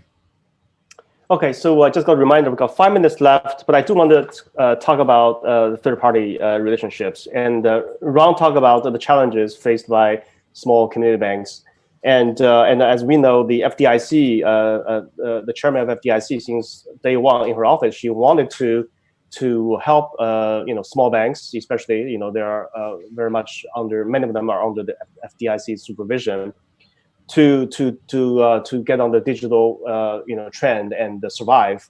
So as a result, they recently published a RFI for third-party vetting process, and even thinking about the voluntary standard setting. So either Maria and Eric, please chime in. For a minute or two, talk about your perspectives. Whether, number one, whether this initiative, how valid this initiative is, and 2, whether this will help achieve the goal of invigorating community banking in the United States. So maybe Eric, you want to go first? Sure, thanks, Dan. So my perspective, without going into too much background beyond what Dan did, is the FDIC just introduced an RFI, which means it's the beginning of what could be a very long process where they're right now just really seeking public feedback on whether they should proceed either to create a standard setting organization that would sort of set standards applicable to third-party fintech providers, or to create some sort of voluntary certification process. Because what happens now is when a bank wants to partner with a fintech, the bank has to do its due diligence and vet the fintech in a number of different areas. And frankly, more and more these partnerships are with smaller community banks that aren't particularly well equipped to do this on their own. So either they've got to retain expertise to do that, or otherwise invest in the resources to be able to do that. And if the FDIC were to make those steps easier, either to have some sort of certification whereby a fintech has checked these boxes and you can just dive right into the partnership, or otherwise make it easier to vet, I think you could really speed up those onboarding times and eliminate some of the friction at the start of those relationships, and also allow more and more institutions to participate in, more banks to participate in these partnerships with fintechs, which in theory would create competition and lower prices. Right now, I think you've got a lot of the banks that are wary of this, given the hurdles to sort of partnering with an unknown fintech. Maria? Yeah, I mean, I'll just echo everything that Eric just said. I just think it's critical. This is, I think if the FDIC can get valuable input, and then do exactly what Eric said, which is sort of launch a toolkit for people, for banks to be able to partner with third parties effectively. That would be a really important piece of not just creating a lifeline for some of these smaller community banks that need this and want to do this, but also again for consumers who want access to and need access to affordable and good solutions that are bank enabled. So, and I would also say what Ron was saying earlier about, how do the smaller players compete? A lot of it doesn't have to do with getting deposit accounts. Again, going back to our focus on lending, a lot of them are, doing this through lending practices. They're buying portfolios of loans behind the scenes. You can go on to Credit Karma, for example, and refinance with a fintech company you've never heard of, and it'll get sold to a credit union because they have the best rates. That just happened to me. And it's incredible. I mean, there are ways for these smaller institutions that don't have the reach to really be able to use some of their abilities to lend and provide low-cost credit solutions to consumers they couldn't otherwise reach. So I just think that this RFI and this ability to partner with third parties that are tech companies and tech-enabled, processes is going to be really important for the future going forward. All right, so we got about a minute left. So got a question from Armin from audience specific to Ron. So would the consumers who don't use ordinary banks be willing to use a Walmart or Amazon bank? So Ron, quickly, 30 seconds. Yeah, absolutely.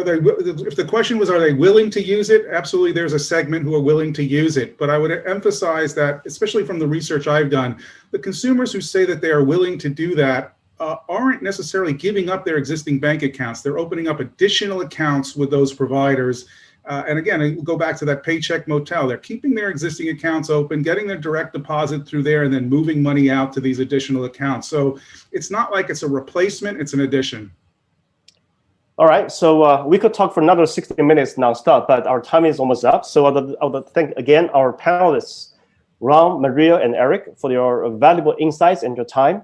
And so please do come back in 30 minutes for a great fireside chat with Superintendent Leda Lacewell, hosted by my colleague, Diego. Thank you so much.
To the Cato Institute's 6th Annual Summit on Financial Regulation. Today, we're talking about the evolution of banking. I'm Jennifer Schultz, Director of Financial Regulation Studies at Cato's Center for Financial and Monetary Alternatives. We just finished a lively panel discussion about increasing competition in banking, featuring Maria Early, Eric Goldberg, and Ron Shevlin. Earlier, we heard from Brian Brooks, the Acting Comptroller of the Currency. Perhaps not surprisingly, a thread throughout today's conversation has been about the different roles between federal and state regulators. We've heard from a federal regulator, we've heard from practitioners, and now it's time. We're on to the last part of our program today, a fireside chat with Linda Lacewell, the Superintendent of the New York State Department of Financial Services. She'll be speaking on the role of state regulators. We're honored to have her with us today. Linda Lacewell has been Superintendent of the New York State Department of Financial Services since 2019. New York State Department of Financial Services supervises the activities of nearly 1,500 banking and other financial institutions and more than 1,800 insurance companies. Before leading the department, she served as Chief of Staff and Counselor to New York Governor Andrew Cuomo. Ms. Lacewell spent 9 years as an Assistant U.S. Attorney for the Eastern District of New York, including 2 years on the Enron Task Force, and received the Henry L. Stimson Medal and the Attorney for Exceptional Service. As I said, we're very honored to have her with us.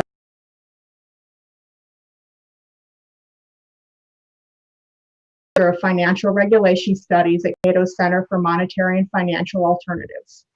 Before I turn the mic over to Diego, just a reminder, you can submit questions for Ms. Lacewell today.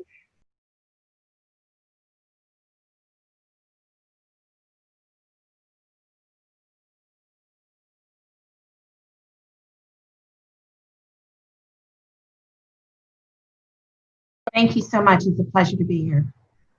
There's been a lot of conversation today, as Jennifer was pointing out, about the issue of regulatory federalism, which is a principle, a longstanding principle of American financial regulation and other regulation. And that has evolved over time. We heard a view from Comptroller Brooks in the morning. We heard several different views in the course of the panel, but I would be very keen to know what your own view of the role of regulatory federalism.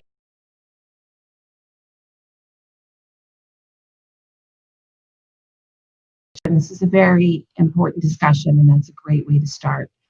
Federalism is the founding of our nation, as we know. I'm not going to, give a history lesson, but the federal state, the dual banking system, as relevant here, is critical, and each has a role to play. The federal government takes care of monetary policy, the general safety and soundness of the markets and our financial system, and ensuring that our monetary systems are working and dealing typically at a very high level. And that's very important, as we saw with the 2008 financial crisis and with our current financial crisis. And obviously we have a national banking system, which is critically important as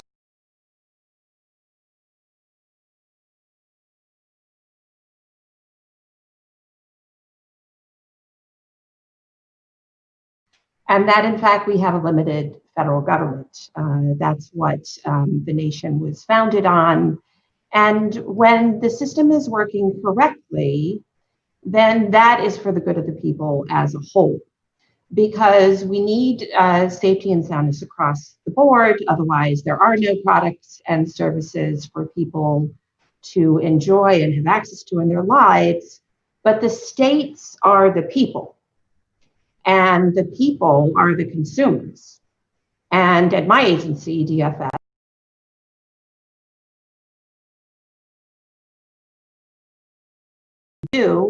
because everything that we do and everything that our licensed entities do affect real people in their lives. And beyond that, I feel very strongly that government is in trust to the people. We don't sort of automatically have these powers, any of us, whether state or federal. It is a system of public trust. Our powers are delegated to us by the people, whether we are elected or whether we serve in office as an appointment, or even whether you're an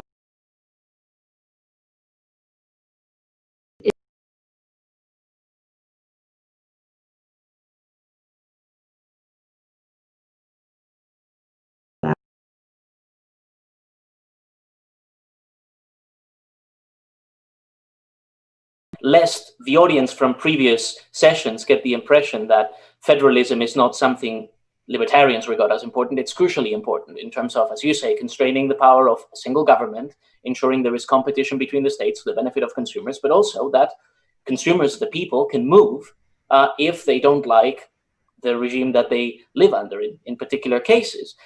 The only concern that arises with states having the power to regulate matters is that some constrain competition or to prevent entry from other jurisdictions. And there are also concerns about rising compliance costs for new providers to try and provide services nationwide.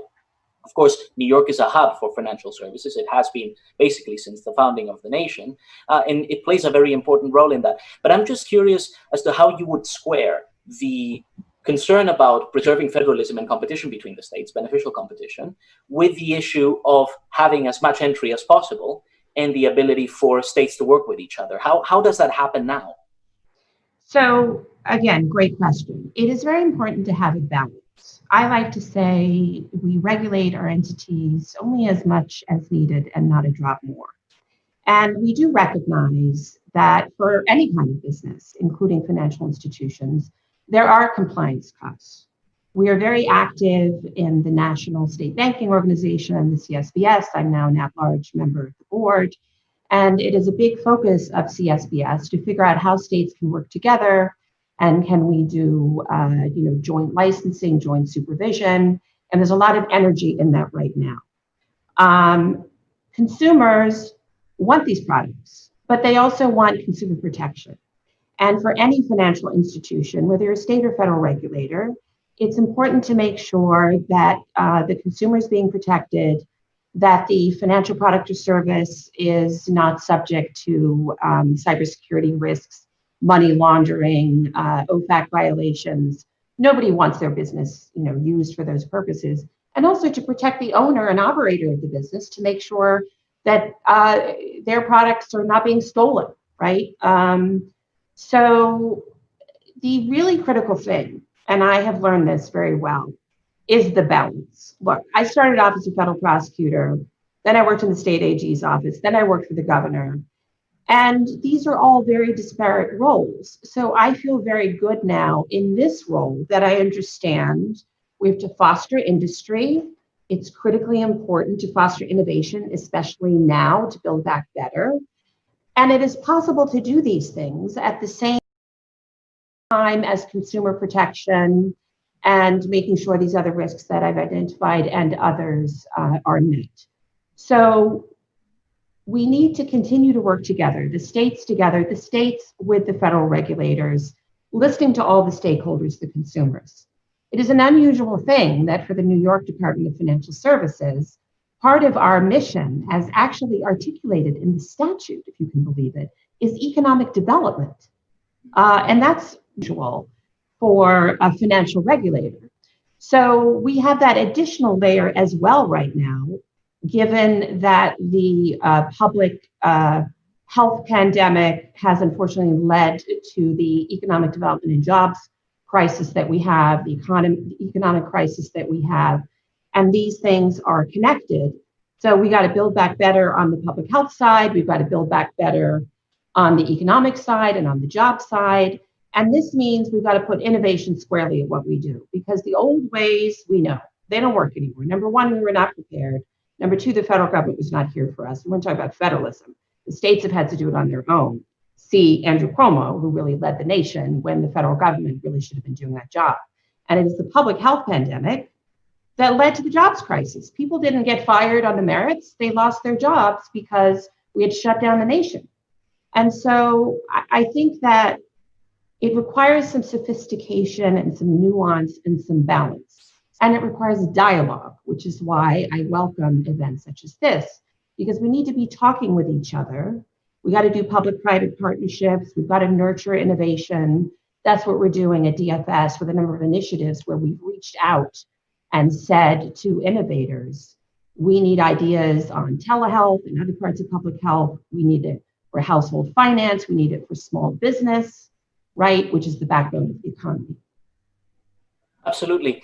And we'll talk about the financial regulatory implications of the COVID pandemic in a moment. But just to get specific on the question of federalism and the role of state regulators. Do you see it as a viable possibility that states could work together to present an alternative to this federal payments charter that Brian Brooks was talking about? I know there's been talk about having uniform laws on payments to try and simplify money transmitter regulations at the state level without resorting to federal preemption. But do you think that is a feasible prospect in coming years? And what's the New York DFS's stance precisely on that? I do think it's feasible because I've spoken with my counterparts from other states, especially in the framework of CSBS. And I know John Ryan and Margaret Liu and others at CSBS are very focused on finding ways for states to work together.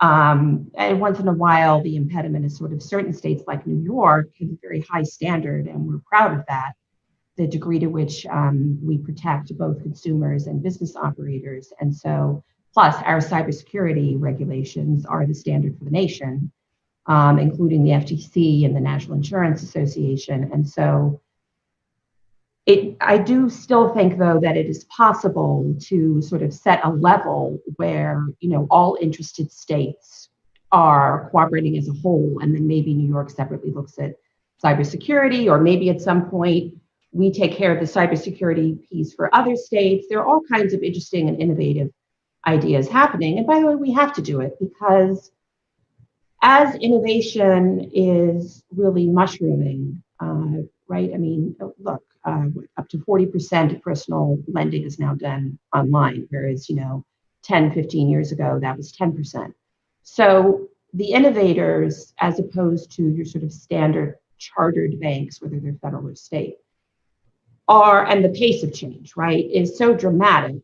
And also given the need to build back better, we have got to lean in more into making it workable, right? It's, we want responsible innovation, and we both have to do our part. And by the way, that includes regulators. I believe very strongly we have to innovate ourselves internally. We have to move to a system of, perpetual oversight. You don't have to like show up in somebody's offices every X period of time and rifle through file cabinets, right? I mean, we have to innovate as well, and we are putting a lot of energy into that. So I do think it's possible. And by the way, we have to do it because right now there is no federal authority for any kind of chartering of fintech companies, whether they're payment or lending, that are not depositories. And there's a reason for that, which is called the National Bank Act, which at the time, as you know, was controversial itself. But it is limited. We have limited federal government, we have limited federal oversight, and the states have a very vital role and have always had so, right? The FDR say the states are the laboratories of democracy. We're also the laboratories of finance and innovation, and that's especially true in New York. And we will continue to balance all of these interests and stay in an open dialogue with all of our stakeholders to make sure that we improve the system for everyone and not just for some. And I know we'll probably be talking about that as well, but financial inclusion questions are critically important, as well as consumer protection. And I believe those are best handled by the states as well. Okay, so let's talk about financial inclusion, because New York, as you were saying, is not only a microcosm of financial innovation in America and India focus point, it's also a microcosm of some of the financial inclusion issues that America faces, because it's a financial services hub, but it also has a significant percentage, I think about the national average, of unbanked population. I think partly that has to do with the fact that minorities who tend to be more likely to be underbanked or unbanked, you have a presence of that, so the demographics play a role. You have a lot of new immigrants who come to become entrepreneurs and various other things. All those things play a role.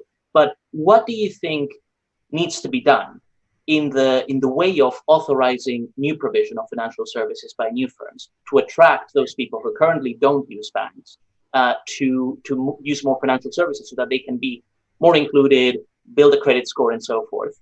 And hopefully, we have access to as wide a variety of financial products as everybody else. And what can be done at the state level to that effect? Okay. So yes, New York is very diverse for all the reasons that you stated, but the country is becoming more diverse as well. That scares some people. We embrace diversity and innovation, and the studies now show if you want to be creative and innovative, be diverse at your board level, at your staff level, because if everybody around the table looks just like you, you're all just talking to yourselves and you need different perspectives. whether that's, racial or ethnic or country of origin diversity or LGBTQ or parts of the country or paths that people took. You need that diversity across the board.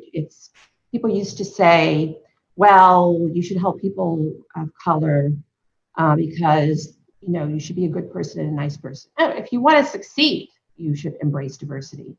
And for this country, we need to embrace diversity. So, at DFS, we are doing so. We're creating a statewide office of financial inclusion and empowerment at DFS. But all you have to really do is look at where we are, right? We talk about the pandemic. We have three crises. We have the public health crisis, we have the economic and jobs crisis, and we have the racial justice crisis. I've already talked about how the first and second crises are related. The cry for racial justice goes back 100 years to the original sin, and it can't be ignored. It can't be ignored. People are protesting about treatment by the police, but it is a much broader issue than that. We have seen that people who are Black start life with a financial disadvantage. Black people are 10 to 13% of the wealth. They're only 2.5%, of the population. They're only 2.5% of the wealth, and that hasn't changed in 60 years. So getting people into the system actually strengthens the system for everyone. Government has a role. The state government has a role. The federal government has a role. We've got to do financial inclusion, financial education. We've got to empower people. And we have to stop allowing the financial predators to ply their wares on people who are desperate for some kind of access to financial products and services. And some of the actions that have been taken at the federal level are truly destructive. We need to be helping people to build wealth and not opening the door wide open for the predators to come in and strip whatever is left. That doesn't help any of us. The stronger that each one of us is, the stronger the whole. Mario Cuomo, the family of New York, Andrew Cuomo, when one is lifted, all are lifted. And the same is true in the reverse. And this is not just talk, it's what all the studies now coming out of academia and foundations and elsewhere are saying. So I feel good about the fact that we put people at the center. We want everyone to be included. Now, what I would say is we need innovators to do the same.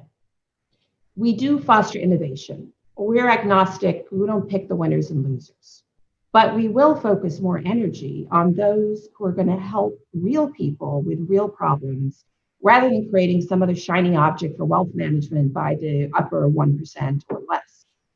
Innovators, if the pandemic has showed us anything, it's that we are all connected. We are all connected, not just in New York, not just in the country, but globally. So why don't we act like it? And why don't we help everyone? The public health is not controlled. It affects all of us, rich or poor. COVID is agnostic to your wealth, not so agnostic to your race, right? Because unfortunately, people of color, they've had less access to health. They have more comorbidities. They're dramatically more affected. But in any event, innovators, everyone has a chance to serve. I believe in public service. You don't actually have to work for government to serve. What are you doing to help people? And I say to innovators, what is your product or service or benefit that is going to have an impact on people's lives? And right now, whether it's public health or it's inclusion or it's helping people with their household finances, and those are the kind of initiatives that we're going to be putting our energy into. And we have some initiatives on this where we will help nurture people who have those goals in mind. We will give you more of our time and attention because that helps people. Have the economic effects, and specifically the financial ramifications of the pandemic, have they highlighted for you areas where you didn't necessarily, they weren't part of your priority agenda of things, be they digital accounts or mobile banking or money transmission or access to payments, any areas that have been highlighted where you can have some policy change to help access to precisely those groups you described? Yes, well, so I sort of view that as a two-part question, or at least a two-part answer. One is, during the pandemic, because people were not working and they could not pay their bills, We worked with industry to defer premiums, whether it's health insurance or life insurance or any kind of property insurance. We worked with industry to waive copays, to defer mortgage payments, to defer student loan payments that were within our authority. And it was vitally important to do that because, again, if people don't have money, they can't pay, the whole system's going to collapse. And the federal government providing some help to people was critically important as well. And it is an absolute tragedy that the Congress can't see their way to extend that because of the politics. Again, you're supposed to be there to serve people. What are you doing to help people who are suffering through no fault of their own? And some might say through the fault of the federal government who did not manage this global pandemic or even warn about it. So, second part of your question, can you restate a little bit for me? It was any specific areas of policy change that the pandemic Yes, thank you. raised for you. The need to get money to people quickly, right? The federal government stepped up with payments, but it was such an ordeal to figure out how to get money to people. The states, including New York, with the unemployment system, how do you get these benefits out to people? The systems were overwhelmed.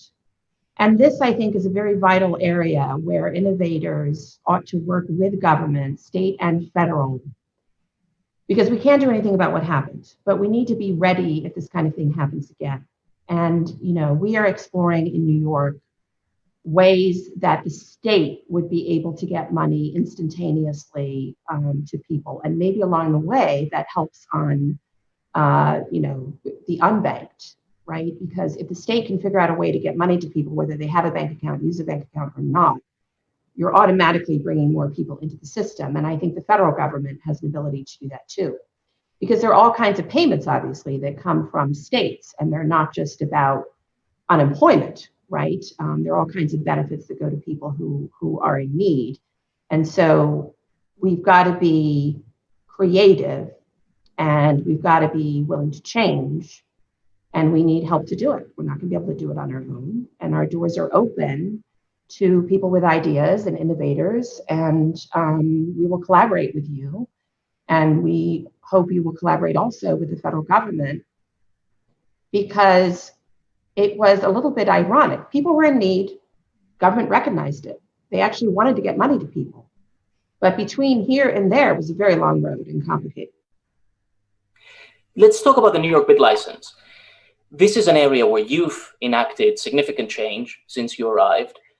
The idea is to increase take-up, if I understand it correctly, but also to ease entry, and where there are no consumer protection concerns, to make it easier for coins to list, but also for exchanges to do various different things. Let's link the impact of the pandemic to these crypto measures. Do you think crypto has potential to address some of the issues we've identified, and indeed to through changes such as the bid license and having some sort of federalization of these kinds of activities, whether it's through state compacts or federal charter, although I know you're not a fan of that, but do you think that can play a role in improving the state of affairs? So look, I think cryptocurrency is very important as an innovation and as a potential alternative to certain aspects of the financial system. The reason I like it is that it's organic and it's been developed, and over time it's become more sophisticated. When you've got the Fidelities of the world coming in and looking for some type of a bid license from us, things have really changed. Nobody could say it's on the fringe anymore. And obviously blockchain, fundamentally important to business processes. My own view is we want to generate the conditions for innovation, but I don't have the ideas for innovation. Right? I know what our priorities are, but the people who have the ideas and are the entrepreneurs, we want to help, seed that innovation, SEED, so that it develops. And we want to do it in New York, and we want to work collaboratively, and we want to pilot. And when I came in, the bid license was coming up on its 5-year anniversary, and I was very aware of the criticism. And so we took a very hard look. And we had some tough conversations and heard a bunch of criticism directly. I personally heard a lot of criticism directly. And we took the ideas and we worked together with industry to figure out what was reasonable to change. And yes, one of the things we wanted to do, we wanted to give more guidance and have more conversation about how to get a license. But I was very conscious of the criticism that you've got to be wealthy and have a whole law firm at your disposal to get the license. And so right in the BIT license regulation, it talks about I have the authority to grant a conditional license. And so we looked deep into that, and we've put out there that we want to hear from folks who are interested in a conditional license, whether they want to partner with an existing licensee, or whether they want to do sort of a little pilot, and we could talk about what the conditions of that would be as they grow. We formed a partnership with our state university system, where we're going to see if we can give a conditional license to the state university so that, and they're all across the state, so that they can work with innovators, entrepreneurs, and see if they can, be a site where further innovation in crypto occurs, and countless ideas. And yes, to your point, since the industry has really grown and matured, we thought, you shouldn't have to come, if you're a licensee, you shouldn't have to come to us every single time you want to do a new coin. There are some things that we know. And if a new coin has been approved by us 3 times, or three of our licensees have figured out how to do it under a framework that we've approved with self-certification, let the people innovate. It's better for them, it's better for us. We should be spending our resources on new entrants. So I think that crypto, blockchain, virtual currency, all these things are important as a way to show what smart people, innovators can do. And by the way, and I know I've said this before, those who have our license, they want the license, they want the seal of approval, and they use it in their marketing materials, because their point is they're talking to their counterparties, their potential investors, their customers, and they want to say, I have the DFS license, therefore you can trust me. I've been vetted. And I think that's very important. Last year I went to Europe and talked to some of our counterpoints, and they said the same thing with respect to fintech. They said fintech actually wants oversight and regulation, because otherwise they don't know where the lines are. And if they're good intentioned, they want a level playing field with other people. And so sometimes a fintech leader would come to them and say, here's what we want to do, but we don't know where the lines are. Could you do something about this and put out some kind of guidance so we know what we're supposed to be doing? And that's the kind of beautiful partnership that fosters innovation, but protects everybody else who is affected by these financial products and services. We only have time for one question, and I ask you for the sake of time to be conscious of the minute and a half or so that we have. Okay. But it's about small loans. The questioner is asking what the best way is to bring to encourage various financial institutions to bring small loans to people on competitive terms. Do you have any views on that? So, look, we saw this through the PPP program, that the lending for small business was going to a lot of the big institutions, and who can blame them? It's practically free money if you can get it. I think that the design in the program has to account for the fact that you need to put these rules or conditions in place so that it goes to the right people. Our state chartered banks in New York did a tremendous job. They lent huge amounts of money, generally small amounts. And there are other programs, of course. There are these CDFIs, which can be funded, that lend, more on a community level. If you're speaking more writ large, I think that micro lending does not need to be only a matter of the developing world or other countries. Micro insurance, I think also. So it's an area of tremendous interest for us. We're in the middle of looking at, policy ideas for the governor for his state of the state, and obviously the public health, helping communities with respect to financial inclusion, and of course, jobs, small business, right? We need small business to grow because they hire people. So, we are open to ideas, but it's definitely a priority for us. And it's got to be accompanied. Oh, what am I trying to say? If you have predatory lenders and you want to knock them out, you have a vacuum what are you going to fill it with? How are people going to get money if we don't want them to use products and services that are exploitive? We have to fill that void. That's how I see your question. We have to fill that void. We have to come up with ways for affordable lending to small businesses, which could be a family, could be a couple, and to individual entrepreneurs. It's going to take a lot of work, and I don't have all the answers. That's why these dialogues are important. I hope that some of you who are listening will reach out with ideas, and I thank you so much for the invitation. Absolutely. Well, that's been the theme of our conference, how to increase competition in banking. And I think that's a key issue for financial inclusion, but also bringing down cost across the board. Superintendent, thank you so much for your time. It's been excellent. What a great way to finish this conference. And I'm now going to hand it back to Jennifer Schultz, my colleague, to close this afternoon's proceedings. Thank you. Okay, thank you all for joining us today, and a special thank you to all of our speakers.